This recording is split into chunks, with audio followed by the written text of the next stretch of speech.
Welcome to the GDPR Weekly Show, one of the top 5 GDPR podcasts worldwide. Here is what's coming up in this week's episode. Welcome to episode 94 of the GDPR Weekly Show, and this week we have a specially extended episode for you because we just simply had so much information to pack in. And don't miss our competition as we come up to our 100th episode. More details of that to come later in the programme. So, coming up this week, we have information from the EDPB, who have issued new guidance on GDPR overrides in response to the Covid19 pandemic. We then have some important guidelines on GDPR and returning to work and what you need to do when your employees return to work to stay GDPR compliant. And some of that might take you by surprise, so do have a listen to that article. We then have an update on the Serco data breach, which we brought to you 2 episodes ago on the GDPR Weekly Show. And we then have some information on hairdressers and beauty salons and how they might be affected in terms of GDPR after Covid19. We then have an article about financial institutions and open banking and how that could have been affected by Covid19 and GDPR. We then have news that settlement has been reached at last in the long-running Equifax data breach lawsuit. We then have details of a data breach affecting the popular content management system Joomla.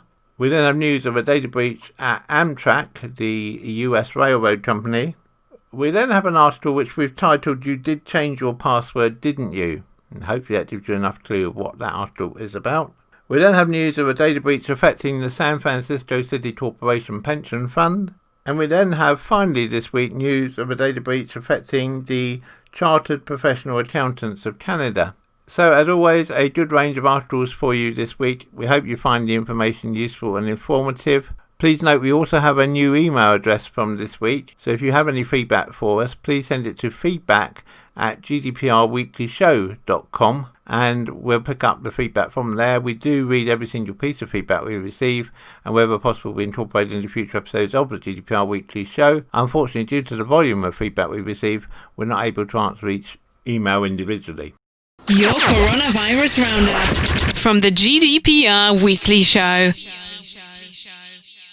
On Tuesday this week, the European Data Protection Board, the EDPB, announced that it had released a statement on restrictions on data subject rights in connection with the state of emergency in EU member states amid the Covid-19 pandemic. In the statement, the EDPB said that under certain circumstances, Article 23 of the EU General Data Protection Regulation, GDPR, allows for national derogations to data subject rights where necessary and proportionate in a democratic society to safeguard important objectives of general public interest of the EU or member states, including public health.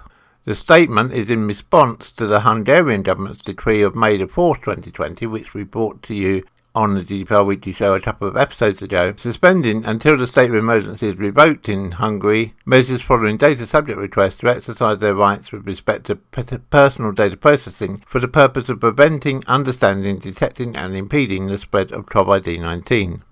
In the EDPB statement, they emphasise that GDPR remains applicable and allows for an efficient response to the Covid-19 pandemic while also protecting individuals' rights and freedoms. The statement reiterates the main principles related to the restrictions on data subject rights in connection with the state of emergency in member states, including general, extensive or intrusive restrictions that void a fundamental right of GDPR cannot be justified. Limitations to data subjects' requests to exercise their rights and freedoms must be provided by a law that is sufficiently clear as to the circumstances in and conditions on which companies are allowed to use any such restrictions. Restrictions to the scope of data subject rights must be foreseeable, including with respect to their duration. So, i.e., you can't just suspend users' rights under GDPR, you have to say how long you'll suspend it to a definite calendar date. Restrictions should only be applied in limited circumstances and should genuinely meet an important objective of general public interest. This means that restrictions must be a necessary and proportionate measure in a democratic society to safeguard an important objective of general public interest of the EU or a member state. And by the way, for all these purposes, the UK is regarded as still being a member of the EU, so these changes will apply in the UK just as much as they do in the EU. According to the EDPB, restrictions contributing to the safeguard of public health in a state of emergency must be interpreted narrowly, i.e. you mustn't have specification creep. The guarantees provided for under Article 23(2) of the GDPR must fully apply. In particular, any legislative measure introducing restrictions to data subject rights must contain specific provisions as to, inter alia, the processing purposes and the categories of processing, the categories of personal data, the scope of the restrictions, the safeguards to prevent abuse or unlawful access or transfer, the specification of the controller or categories of controllers concerned, and the risks to the rights and freedoms of data subjects.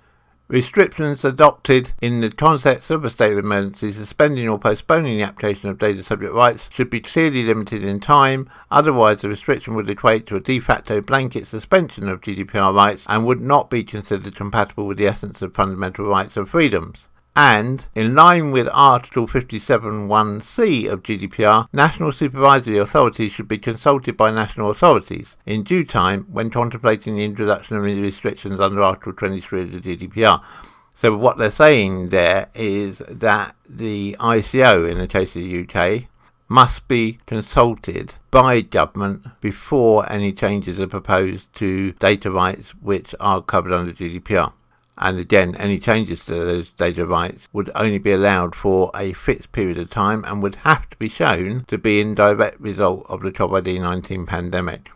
The EDPB also announced it will issue guidelines on the implementation of Article 23 of GDPR in the months to come. And of course, once we see those guidelines, we will bring them to you in the next available episode of the GDPR Weekly Show. This is an important coronavirus update. Stay home. Protect our NHS. As more of the UK economy eases its way back to work, and particularly from June the 15th when all non-essential retail shops will be able to reopen and many offices and other workplaces are also already starting to get back to work, we thought it was worthwhile spending some time looking at what actions businesses needed to take to protect their employees now they're back at work after Covid-19 and how they stay GDPR compliant during all of that. So the first thing, of course, is to carry out a risk assessment as recommended by the government and put together internal policies and procedures on how you're going to keep individuals safe during the course of their work. So if you like, a internal Covid-19 plan. So obviously there's the physical risk assessment in terms of making sure that people are staying 2 meters apart, issuing them with face masks if required, making sure you've got plenty of hand sanitizer around the place, making sure that people and staff and employees and any visitors to your premises are encouraged to wash their hands frequently.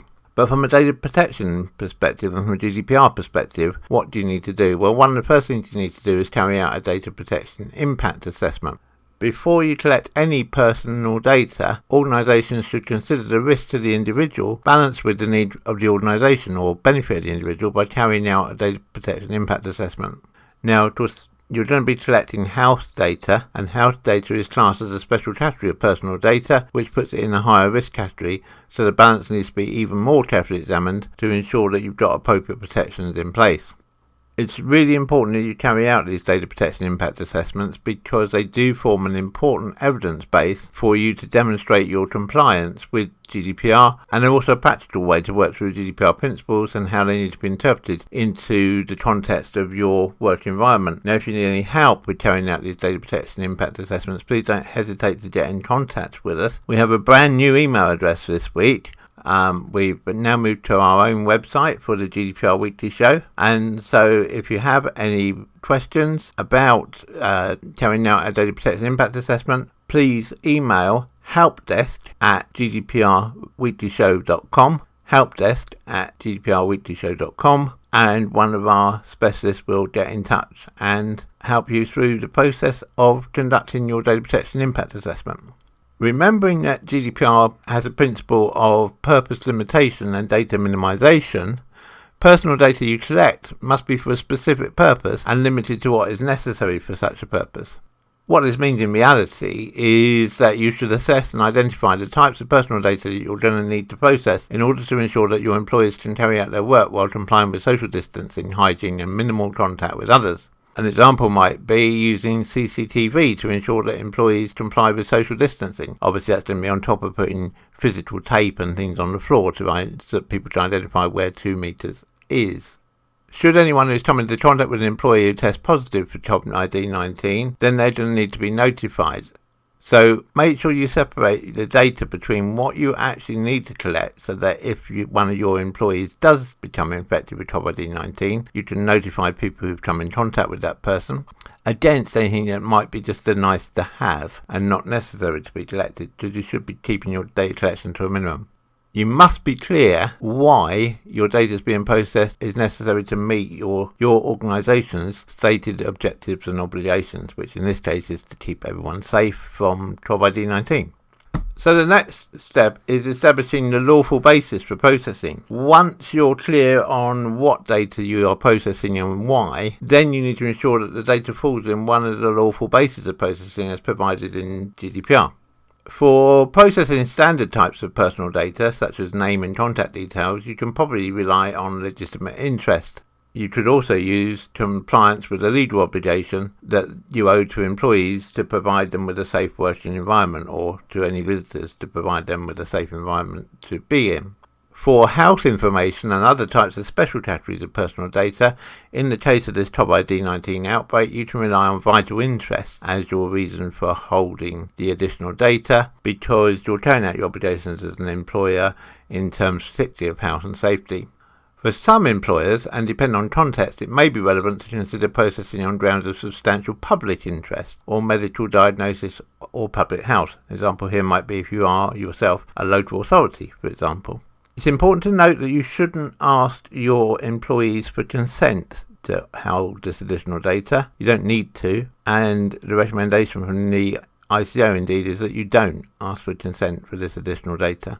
What you do need to do though is you need to let your employees know what you're now collecting, and this is almost certainly going to lead to you needing to update your privacy notice or privacy policy, because you're almost certainly now holding some data which you hadn't originally intended and wouldn't be in your privacy policy. An example might be that you check your employees' temperature when they come into work every day. Well, I very much doubt that your privacy policy covers that already. So do have a good look at your privacy policy and see what needs amending to take into account the extra data that you're now holding. Again, if you need any help with that, then please send an email to helpdesk@gdprweeklyshow.com.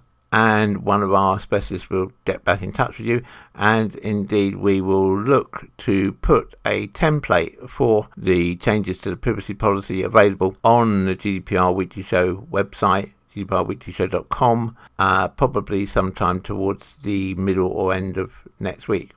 The other thing to bear in mind on the privacy policy is that you should not only state that you're collecting, let's say, the temperature of your employees and visitors when they come into your premises, but what decisions you're going to make with that information. I.e., you might say, if the employee's temperature is above a certain level, then they will be told to go home and self-isolate and report themselves to the NHS track and trace service rather than coming into work.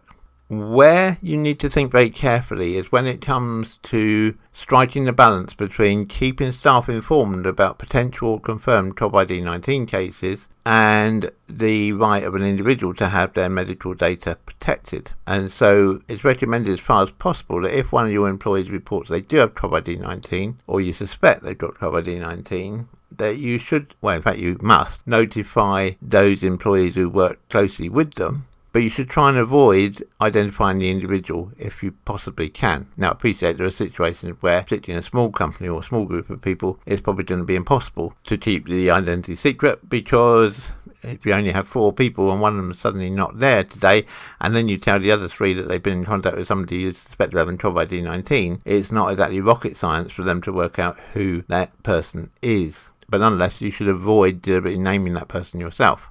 Where your employee reports that they may now have Covid-19 and they've been in contact with others outside of your organisation, let's suppose they've had visitors to your premises, then you must make sure that you notify those individuals as soon as possible. Now, what that might mean is, contra to what we would normally say, you may need to collect more information from your visitors to your premises, because obviously it's not much use knowing that Mr. Jones visited Mr. Smith on Thursday and now Mr. Smith's gone down with Job ID on Monday if you don't know the other person's telephone number or email address. So you might need to temporarily increase the data in your visitors book to collect those visitors' email addresses and telephone numbers. And of course, you should be having a minimum number of visitors to your premises at the current time anyway, but it's inevitable that some visits will take place.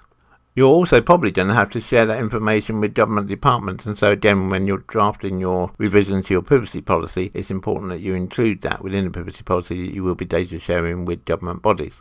The key thing with all of this, and I can't stress this strongly enough, is to document the measures that you've taken. Make sure you do your data protection impact assessment. Make sure you do update your privacy policy. Make sure you keep the old privacy policy and date them each one so that you know what was changed, because at some point, hopefully, we will return to normal, or at least a new normal, and these changes to the privacy policy can be removed and you can revert back to your current privacy policy. But talking of documentation, this documentation, the Data Protection Impact Assessment, should not only be in your GDPR documentation, you should put it in your Covid19 plan as well. And also consider putting in place an appropriate policy document which should deal specifically with the collection and processing of health data for this particular Covid19 pandemic, updating your organisation's record of processing activities to include any new data that's now being processed, and keep records of your data protection impact assessment, in particular for the processing of data for Covid19 purposes. Now, the ICO has recently stated that during the Covid19 pandemic it will approach enforcement in an empathetic and pragmatic way. But this should not be mistaken as a free pass to disregard the requirements under the Data Protection Act, or indeed under GDPR. In fact, that the regulator, the ICO, has recently produced guidance on the subject of workplace testing goes to show that this is an area of interest to them. So do bear that in mind. Don't think, oh well, we're only little, we don't need to do that, or oh well, we've never had a visit from the ICO, so we don't need to do that. Just make sure you do it. Keep your house in order on this. It is important, not just from a regulatory point of view, but also for ensuring a safe environment for your employees, which surely is what any good employer wants to do. We appreciate that it's a challenge for many organisations to be able to do this, and that's why we're making our specialists available to help you. So, as I've said several times during this article, and I will stress again, if you have anything where you need help on this, just send an email to helpdesk@gdprweeklyshow.com, and one of our specialists will get in touch and help you through whatever problems you are having. Stay home, stay safe. If you're a regular listener to the GDPR Weekly Show, you'll remember that back in episode 92, we reported a data breach at Serco in relation to Covid19 track and trace staff, where their details had been subject to a data breach due to misuse of the CC field in an email rather than BCC. This week, the Department for Health and Social Care, the DHSC, has confirmed that it's undertaken an investigation into the data breach by Serco, which accidentally shared hundreds of coronavirus contact tracers' email addresses. In a letter to Shadow Minister Rachel Reeves on the 1st of June, the Innovation Minister Lord Bethell said both Serco and DHSC's Data Protection Officer were performing internal investigations into the breach, which the department has now confirmed have been completed. Serco, which is recruiting, coaching and managing staff for the contact tracing program that will support the easing of coronavirus lockdown measures, apologised in May after it shared the email addresses of 296 people it had recruited to join the contact tracing program. The email addresses were visible to all recipients of an email about training for the new recruits. It's a very simple error, and in our experience, the most common error probably that gives rise to a data breach, where someone's put a lot of email addresses into the CC field of an email rather than the BCC field. And so we would emphasise to you, as we did at the time, that if you are sending an email to more than one individual, and particularly if you're sending it to individuals outside of your organisation, then make sure that you use BCC rather than CC, and then those individuals can't see who else you've sent the email to, and that is very, very important. The government often falls foul of this across its different departments. Indeed, it's had previous instances of use of the CC rather than BCC field, administration of EU settlement scheme applicants, and indeed by the Home Office when dealing with Windrush victims last year. According to the government, some 25,000 contact tracers have been recruited so far to identify and contact people who come into contact with someone who has coronavirus, COVID-19. People contacted through the programme, which reports today in the press suggest will not be fully up and running until September, must then self-isolate to prevent further spread of the infection. A DHSC spokesperson told us, "We have closed an investigation into a minor error and we are satisfied processes have been strengthened to prevent this happening again." If you listened to this back in episode 92, you'll remember that immediately after the breach, Serco had said it was not planning to report itself to the Information Commissioner's Office, the ICO, over the incident. And if you remember, we said that we felt that whilst they could probably justify that in normal circumstances because it's only a small volume of people and the only information leaked is the email address, given the public interest in this scheme at the moment, we felt it would be in their best interest to actually report it to the ICO. Anyway, I'm pleased to confirm that the Serco have now reported the breach to the Information Commissioner. In his letter, Lord Bethell said, "We expect Serco to put in place remedial measures to stop this error being repeated, including technological control and staff training." When the breach became public, a spokesperson for Serco said the company had apologised and reviewed its processes to make sure it did not happen again. The letter exchange between Lord Bethell and Rachel Reeves came about after Rachel Reeves wrote to the Cabinet Office Minister Michael Gove on the 21st of May calling for an investigation into the data breach. In her letter, Rachel Reeves said she was alarmed by the incident and that it was particularly troubling that a company that is being trusted with some of the most sensitive work in our national effort against the virus seems to struggle with the most basic aspect of data privacy. We need some clarity from the government about why and how Serco came to be awarded this contract, and we need reassurances that contact tracing programme is in safe hands, she said. The Shadow Minister asked Gove to set out the consequences Serco would face for the breach, the assurances the company had given to the government to demonstrate it could be trusted with data of its workers and the public, and details of DHSC's contract with Serco. Responding on behalf of Gove, Lord Bethell said that no programme data relating to members of the public will be held on Serco systems, as the data will be accessed via government-owned systems. He said all data held in the NHS's COVID-19 data store would remain under control of the NHS at all times. I'm not sure that's 100% true, because our understanding from other conversations we've had over the COVID-19 tracking is that a lot of the data will be held by Public Health England rather than the NHS, but that's being pedantic maybe. Lord Bethell went on to say, only information relevant to stopping the transmission of COVID-19, specifically the information needed to identify close contacts of cases and provide them with advice, is collected through the contact tracing system. This information will be entered into a secure system operated by Public Health England and will only be shared when necessary for public health purposes. It would not be used for questions relating to immigration status or benefits, he said. Addressing Rachel Reeves' questions about the contract, Lord Bethell said, "I can assure you that the relevant procedures were followed in relation to both the procurement process and the assessment of Serco's ability to deliver and their suitability for the role." He added that Serco was an approved contact centre supplier on the Commercial Services Contact Centre Framework, a process that included due diligence and evaluation on their capability to deliver contact centre services. He said DHSC had not yet finalised the value of its contract with Serco for the tracing programme, but would release more information in due course. If we receive any more information on this, either from Serco or from DHSC, then we will of course bring it to you in a future episode of the GDPR Weekly Show. Anyone can spread coronavirus. Stay at home, protect the NHS, save lives. Ask many people what they're really looking forward to once things start to get back to some sense of normal, and most people will probably say a trip to the hairdresser, because with salons having been closed now for some 3 months, most people are starting to show signs of either really long hair or attempts at DIY hairdressing. But a trip to the hairdresser might be different than we're used to, because there's going to have to be various changes. Obviously, there's going to have to be physical changes in terms of there being probably less chairs in the salon because they need to be 2 meters apart. But there'll also be some GDPR implications for salons to take into mind, because salons have to keep much more careful details of who visits their salon and who's seen by which hairdresser or barber or therapist, whatever it is you're doing in the salon. And so there will be a need now, probably, this is still being confirmed with government, but it's looking like this is the way it's going to be, that it won't be possible for salons to operate with people just wandering in off the street. People would need to pre-book their appointment at a set time, and by doing that, then they will need to wait outside the salon until their appointment time, then come into the salon, have their treatment, and then leave. But it's important that the salon record who arrived, their address details, their telephone number, their email address, and what time they left, and who saw them whilst they were there, even if it's down to simply somebody giving them a cup of coffee.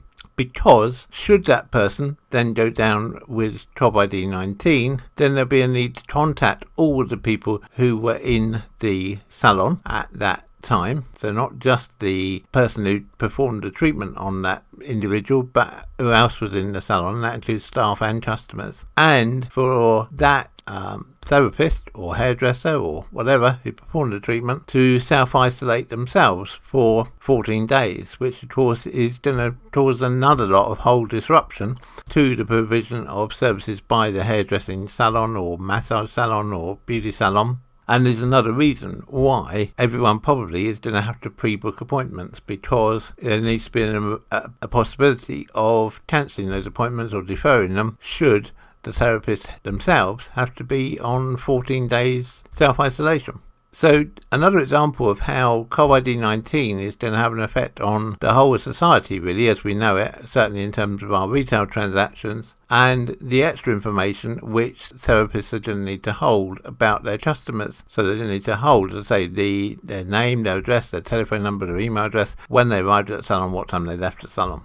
So again, it's another example, of course, of where their privacy policy is going to have to be amended to show that extra information that they're now gathering, particularly if they choose to gather even more information. Some salons, for example, may wish to take your temperature when you arrive at the salon. And if they take that temperature and record the temperature, then again, that needs to be included in their privacy notice. They need to carry out a data protection impact assessment, all the things that we spoke about in the last article here on the GDPR Weekly Show. But I just wanted to include this as an example of one particular industry where GDPR and Covid-19 are going to cause noticeable changes in the way that the industry operates. Over the next few weeks, we'll probably look at different industries and see how they're going to be impacted, so that you can get a broader picture of how Covid-19 and GDPR are going to work together to help defeat the virus, but also keep everybody's data secure. If you've got a particular industry that you'd like us to look at, then please drop us an email to feedback@gdprweeklyshow.com,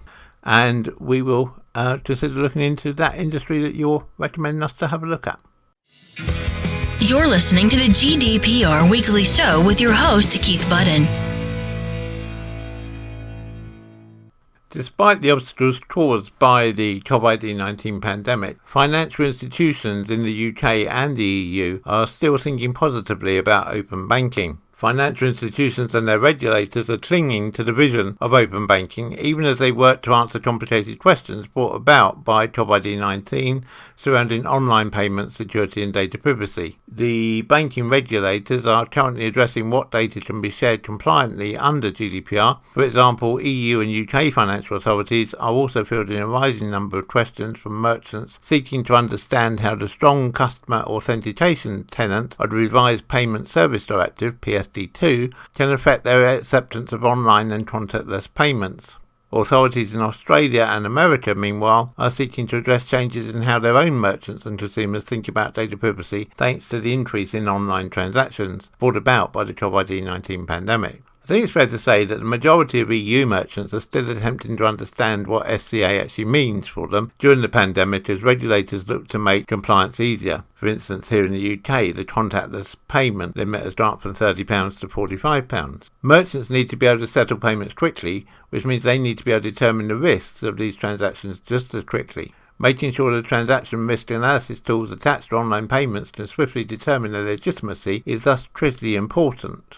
This may mean that many merchants will need to re-examine how they are currently processing online transactions and what solutions should be employed for a more seamless experience. From the regulator's viewpoint, the ICO, the Information Commissioner's Office, is looking to reassure concerned merchants and financial entities wondering how they can comply with data protection rules like GDPR. The regulator has promised flexibility in how it will enforce the regulations as the virus continues. Elizabeth Denham, the Information Commissioner, has promised to take the pandemic's influence into account when examining companies and if they've stayed compliant with the rules. One of the things GDPR monitors is the collection of medical data. We've discussed that several times in this episode of GDPR Weekly Show, something that's become more complicated during the pandemic. Several companies are looking to respond to the need for tools and technologies that can help consumers navigate Covid-19 risk without breaching EU rules like SCA and GDPR. The Fraunhofer Heinrich Hertz Institute for Telecommunications in Germany has developed a mobile application that can help its users track the virus without breaching the data collection rules set up under GDPR. So this is very much using the Apple and Google technology rather than the attempt by NHS Digital, which we've discussed several times on the GDPR Weekly Show in the last 5 or 6 episodes, to have a solution which deposits information centrally. The Fraunhofer Heinrich Hertz Institute for Telecommunications solution doesn't do that, it just keeps the data on the phone. But even so, EU regulators have yet to confirm if the tool is fully compliant with GDPR. This is likely to be an ongoing issue as the whole commercial world adopts, and indeed the whole world adopts, to the new status quo under Covid-19, which is likely to be with us for at least the next few months, if not the next few years. And so there will be changes to the way that online transactions and indeed probably in-store transactions operate. It's notable that in the UK, many retailers now are refusing to take cash and insisting on contactless payments. And it would be interesting to see what effect that has on the overall shift from cash to electronic payments. I have heard rumours that there are some retailers who seriously believe that this could be the beginning of the end for physical cash in the UK. So we'll probably come back to this. In fact, I'm certain we will come back to this, and particularly the GDPR impacts as things change in future episodes of the GDPR Weekly Show. We are counting down to episode 100 of the GDPR Weekly Show. 10, 9, 8, 7, 6, 5, 4, 3, 2, 1.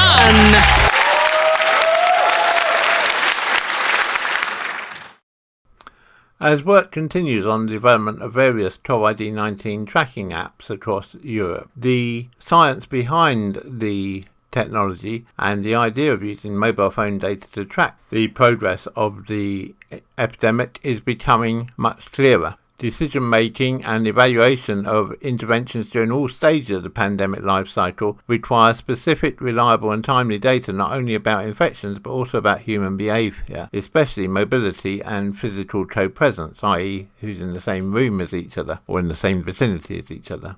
Scientists argue that mobile phone data, when used properly and carefully, represents a critical arsenal of tools for supporting public health actions across early, middle and late stages of the Covid-19 pandemic. This development is taking place worldwide, and current countries involved and known to be developing Covid-19 tracking apps using mobile devices include Austria, Belgium, Chile, China, Germany, France, Italy, Spain, United States, and of course here in the United Kingdom, where NHS Digital have their system on trial in the Isle of Wight currently. One of the things that is perhaps frustrating, though, is that there's little coordination or information exchange between these national or even regional initiatives. Although ad hoc mechanisms leveraging mobile phone data can be effectively but not easily developed at the local or national level, regional or even global collaboration seem to be much more difficult given the number of participants, the range of interests and priorities, the variety of legislation concerned and the need to protect civil liberties. The global scale and spread of the Covid-19 pandemic highlights the need for a more harmonised or coordinated approach.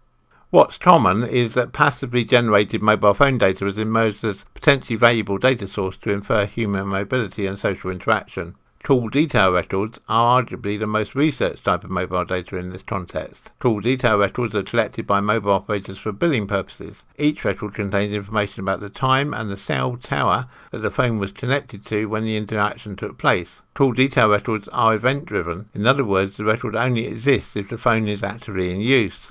Additional information includes sighting data obtained when a phone is seen on the network, i.e. how the network knows which mast to send your mobile phone call to connect to your mobile phone. Routine information, including highly accurate location data, is also collected through mobile phone applications at a large scale by location intelligence companies or by ad hoc apps. In addition, proximity between mobile phone users can be detected via Bluetooth functionality, and that's that Bluetooth functionality which is being used by the NHS digital solution, the Apple and Google solution, and indeed various other solutions being developed around the world. But each of these data types requires different processing frameworks and raise complex ethical and political concerns which have to be satisfied. In the early recognition and initiation phase of the pandemic, responders focused on situational analysis and the fast detection of infected cases and their contacts, so-called track and trace. During the acceleration phase, when community transmission reaches exponential levels, which we saw in the UK here back a few weeks ago, the focus is on interventions for containment, which typically involve social contact and mobility restrictions. At this stage, it's aggregated data that's much more important than individual data, because it simply would be impossible to do track and trace on all of the contacts out of a mobile phone when you've got thousands upon thousands of people being affected every day. It just would not work. But during the deceleration and preparation phases, as the peak of infections is passed, restrictions will likely be lifted. Continued situational monitoring will be important, as the Covid19 pandemic is expected to come in waves. And of course, that's what the whole world is looking for nervously at the moment, is that we all seem to now, with maybe the exception of Brazil, be past the first phase or the first peak, but everyone looks nervously to see where the second peak is coming from, or indeed if a second peak is coming. Now that the figures are going down again, the number of cases are going down, and we're getting better at what we're doing, then near real-time data on mobility and hotspots will be important to understand how lifting and re-establishing various measures translates into people's behaviour, especially to find the optimal combination of measures at the right time, and to balance these restrictions with aspects of economic vitality. After the pandemic has subsided, mobile data will be helpful for post-hoc analysis of the impact of different interventions on the progression of the disease and cost-benefit analysis of any mobility restrictions. During this phase, digital contact tracing technologies might be deployed, such as that in use in Korea and in Singapore. They aim at minimising the spread of the disease as mobility restrictions are lifted. At this stage, this is when it's making use of Bluetooth low-energy functionality on smartphones, ensuring that personal data and computation stay entirely on an individual's phone, and that's important for data sharing, or rather data security, because it means that no one knows other than your phone which other phones it's been in contact with or been in proximity to, as opposed to the NHS digital proposed model, which stores that information centrally. And we've discussed that in several previous episodes of the GDPR Weekly Show, so if you're interested in that, please listen back to the previous few episodes and you'll pick up on our thoughts and our conversation on how that part of the operation works here in the UK, or is proposed to work. Now, some people have, with some justification, said, why is it taking us so long to get to where we are now? Why hasn't this happened faster? Given the seriousness of the epidemic, why has it taken so long? Well, there are 5 main reasons for that, I think. The first is that governments and public authorities as a whole, and this is a sweeping generalisation, so anyone who's in that area, please don't get offended by this, but taken as a whole, they tend to lack a digital mindset and a capacity for both processing information that's often complex and requires multidisciplinary expertise. For example, mixing location data with house data with modelling data requires quite a skill set, and quite a diagnostic skill set, but an entrepreneurial skill set at the same time. And if you look back, particularly in the UK, over various large government development projects involving IT, the government has proved time and time again it's not particularly good at it. And so hence the need for private companies to step in and fill that gap. And if it's bad at central government, the problems are exacerbated at local government, which are precisely authorities doing the frontline work in most situations. In addition, many public authorities and decision makers are not aware of the value that mobile phone data would provide for decision making, and are often used to making decisions without knowing the full facts and under conditions of certainty.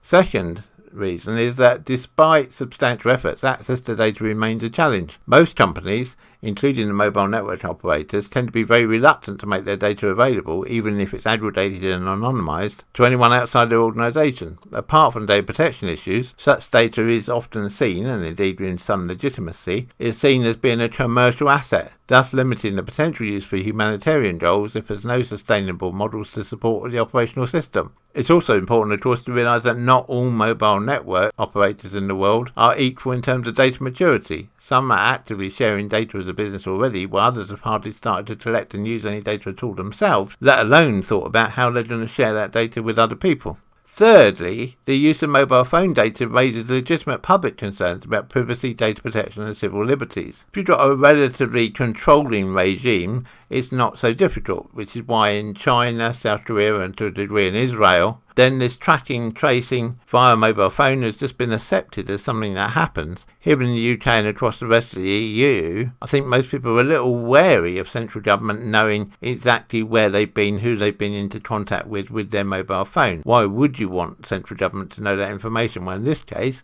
central government needs to know that information, or at least your phone needs to know that information, because otherwise it can't notify people you've been close to should you be unfortunate enough to fall victim to the Covid19 epidemic. The other thing, of course, is that in a democratic state, it can be harmful to try and manage people's mobility, although it's interesting to note that in the UK at least, that's been widely accepted. There's been actually very little public protest at people being told to stay at home. And I think that took people by surprise. It certainly took central government by surprise. But nonetheless, the longer it goes on, and if there's a need to re-put that in place, so i.e. you relax the conditions, you let everybody out on the street, you let everybody go back more or less to what they were doing, then all of a sudden you clamp down on it again. Will there be a willingness to do that a second time? Who knows?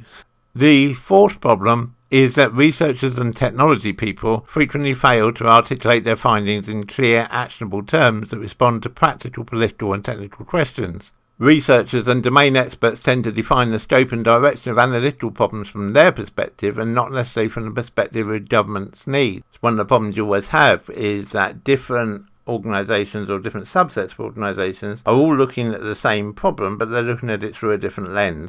And bringing all that together takes time. It's not something that's going to happen overnight. And finally, the final reason is that there's little political will and resources invested to support preparedness for something that might not happen. So getting government to spend money on developing an app now that the pandemic's in place is easy, or relatively easy. Trying to get them to do that when the pandemic is just a theoretical thing that might happen at some point in the future, but hey, if we're really lucky it might not, particularly when we've just come out of a period of austerity, is far more difficult. And so that's really why there haven't been preparations in place for this to happen, because no one wanted it to happen and no one had really spent money expecting it to happen. Now, none of these 5 points are insurmountable, but they do require a clear call to action, and time is of the essence. It requires a call to action now. And so I really, really hope that organisations across the world, whether they're governments or commercial organisations or local authorities or charities or whatever, will all sit down and decide to share information amongst themselves, because it's an old belief of mine that no one has a monopoly on good ideas, and so we really should be working together on this. This problem is too big for any individual company or any individual country to think it can solve it by itself. And now, the rest of this week's news. Settlement was finally reached this week in a long-running lawsuit against Equifax following the data breach way back in 2017. The settlement has been reached in the Equifax data breach lawsuit between CUNA, leagues and credit unions and Equifax. The case dates back to October 2017 when Equifax suffered a data breach that exposed personal information of more than 145 million consumers and 209,000 credit card numbers. CUNA, along with certain other institutional plaintiffs, were recently allowed back as plaintiffs to join the institutions that issued compromised cards as plaintiffs. The settlement class will be limited to financial institutions that are alerted on payment cards as a result of the breach. Class members will be permitted to make claims for losses attributable to the alerted on payment cards as well as damages they suffered resulting from their customers' personally identifiable information exposure. CUNA President and CEO Jim Nussle said credit unions have borne substantial costs as a result of this massive data breach, and the settlement offers recourse on the path toward making affected credit unions whole again. He went on to say breaches like this are occurring on a regular basis, and the only thing that will prevent them in the future is a strong national data security standard that holds all entities accountable. CUNA and the leagues look forward to continuing our engagement with Congress to enact robust data security requirements for all who handle consumers' personal information.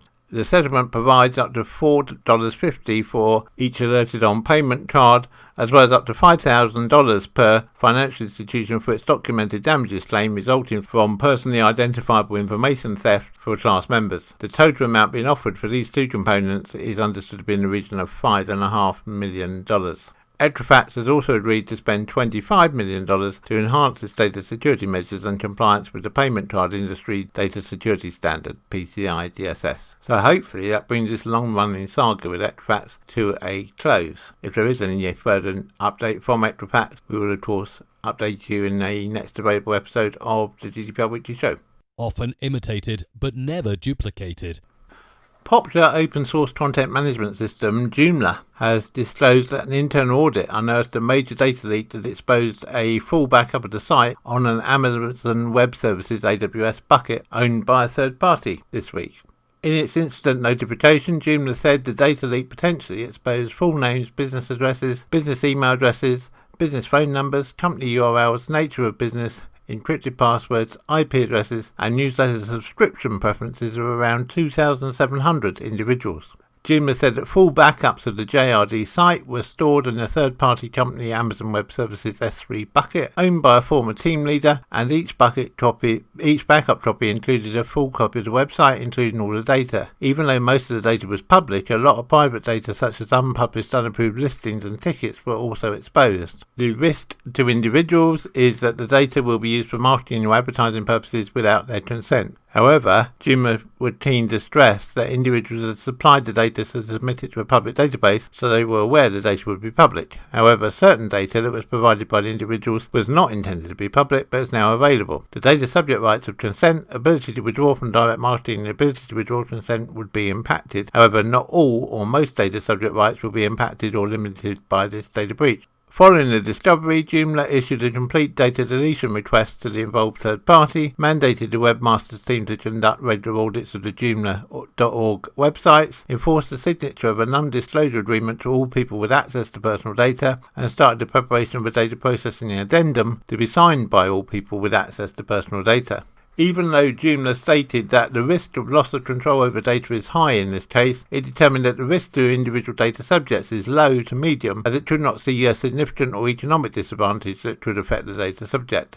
In a statement, Joomla said that data would be typically used for the purposes of identity theft or fraud, such as driver's license numbers, social security numbers, mother's maiden name, were not included in the database. Usernames and passwords were included in the database, however, Joomla has always encrypted passwords and does not hold them as free text. It was therefore considered that the risk for individuals in terms of password recoverability was low. However, despite this assessment, Joomla said that in the spirit of full transparency, it had decided to issue a notification about the data exposure in order to make all those who potentially might have been affected aware. It went on to say, "We apologise for the inconvenience. We are deeply committed to providing the best and most secure infrastructure for our community. Thank you for support and understanding." All we would add in this situation, as we would normally, is that if you are a Joomla customer and you believe your data may have been affected in this way, then it may well be worth changing not just your password on Joomla, but anywhere else that you use that same password. We're not expecting there to be any further update on this story, but should we hear anything from Joomla, we will of course bring it to you in the next available episode of the GDPR Weekly Show. Celebrate our 100th episode with us and you could win £100. Just name the 5 countries where we have most listeners worldwide. Listen out for more details. Thanks, Isabella. Yes, it's true. All you have to do to be in with a chance of winning £100 when we come to celebrate episode 100 in a few weeks' time is to guess which 5 countries we have the most listeners in. Just list down the 5 countries, put them on an email to us, and one lucky person will win £100. We also have some limited edition t-shirts and mug for runners-up. So don't delay, do it today. Hey Mike, tell our listeners what they have to do. Send your entry to competition@gdprradioshow.com. Amtrak, the National Railroad Passenger Corporation for the US, has disclosed a data breach that may have resulted in the compromise of customer personally identifiable information, PII. The data breach was discovered on April the 16th, 2020. In a letter to the Attorney General's office in Vermont, made public on April the 29th, Amtrak said an unknown third party had managed to fraudulently access Amtrak guest rewards account. The Amtrak Guest Reward Service allows passengers to rack up points when they travel, and then they later exchange these points for discounts, hotels and gift cards, amongst other things. So a bit like air miles in a way. The user gained access by brute force, using compromised usernames and passwords, although it's possible, of course, that these credentials may have been previously leaked or stolen from another third party. Amtrak says that some personal information was viewable, although the company has not specifically said what data may have been compromised. However, Amtrak was keen to emphasise that social security numbers, credit card information and other financial data was not involved in the data breach. Users that receive a notice that their Amtrak Guest Rewards account was potentially included in the breach will also note that their accounts will have an active forced password reset. The company's security team said that after detecting suspicious activity, access was revoked within a few hours. In a statement, Amtrak said that the company is taking this matter very seriously and is taking steps to help prevent incidents like this from happening again. It went on to say that external cybersecurity teams have been engaged to investigate the issue alongside law enforcement, and Amtrak is working on bolstering its security posture. Amtrak says there's no evidence at present that customer information has been exploited, such as through sales or identity fraud. Affected customers are being offered 1 year free Experian credit monitoring membership. If we receive any update from Amtrak, we will bring it to you in the next available episode of the GDPR Weekly Show. You'll often hear us say when we talk about data breaches that users are recommended to change their password afterwards. This is always the standard guidance that's given out, and yet disappointingly it's been found in a study this week that around 2/3 of people who receive such a notification after a data breach never actually change their password. And what's worse is that 1/3 who do change the password take more than 3 months to get round to it, and many of those replace their old passwords with even weaker ones.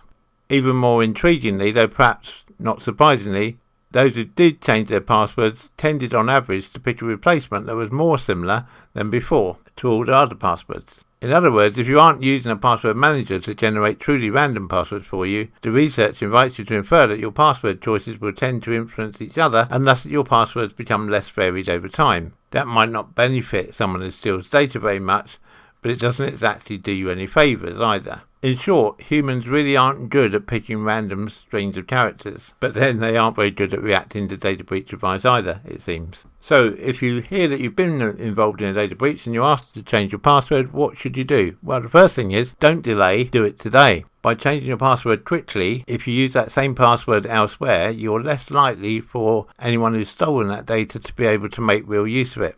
Second thing is, don't take shortcuts. There's no point just adding a 1 onto the end of what your password was before. Think of a different word. Think of a different combination of characters. Whatever you do, think of a different way of doing it. A suggestion is to think of 3 short words, put them in a random combination and use those 3 short words as your password rather than any individual word, or use a password manager, or just think up a random collection of characters. But if it is a random collection of characters, then don't add things like FB on the end for Facebook and TW on the end for Twitter, because those people who steal passwords expect you to do that sort of thing.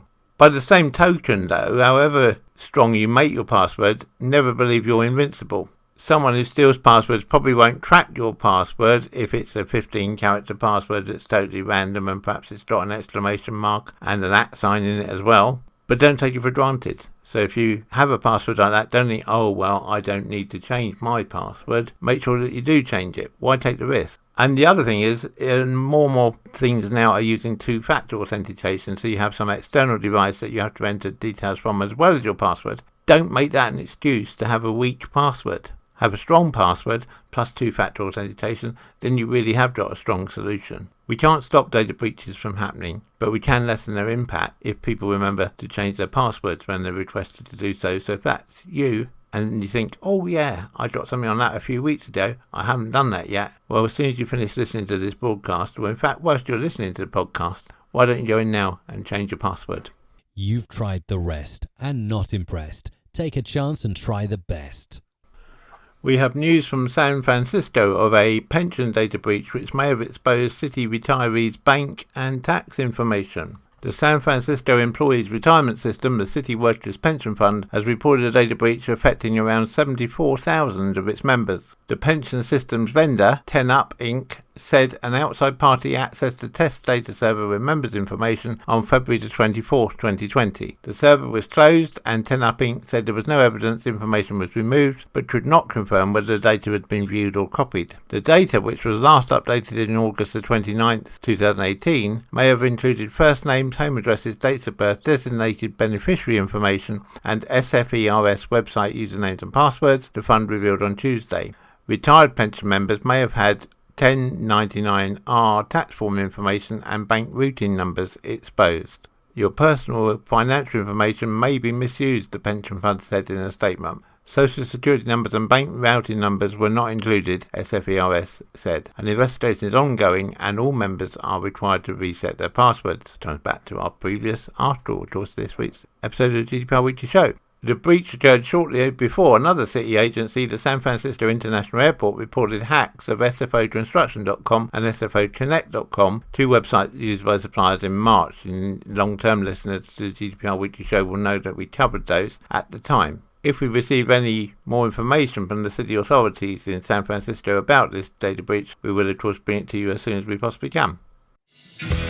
You're listening to the GDPR Weekly Show with your host, Keith Budden. The Chartered Professional Accountants of Canada disclosed a security breach on Thursday, which they said had affected over 329,000 people. The association said hackers had obtained information that mainly relates to the distribution of its magazine, so including names, home addresses and email addresses. It said in cases where passwords and credit card numbers were obtained, all were protected by encryption. The association went on to say that after discovering the breach, immediate steps were taken to identify and notify the people affected, and that it has now further enhanced its security measures.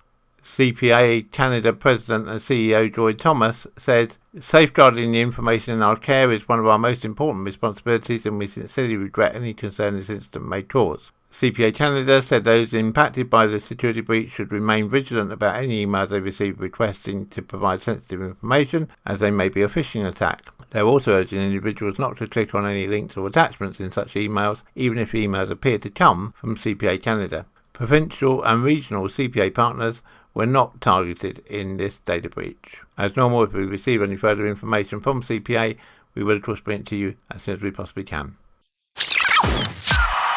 So that brings us to the end of this week's episode of the GDPR Weekly Show.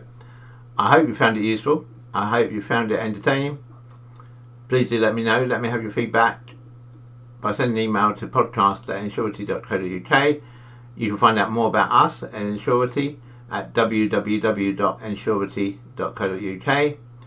And I look forward to speaking to you again, same time, same place, next week. Have a good week, everybody, and remember to keep your data safe. And cut. That's a wrap. The GDPR Weekly Show is an Insurity production. Follow us on Facebook at www.facebook.com/Insurity. Until next time, bye-bye.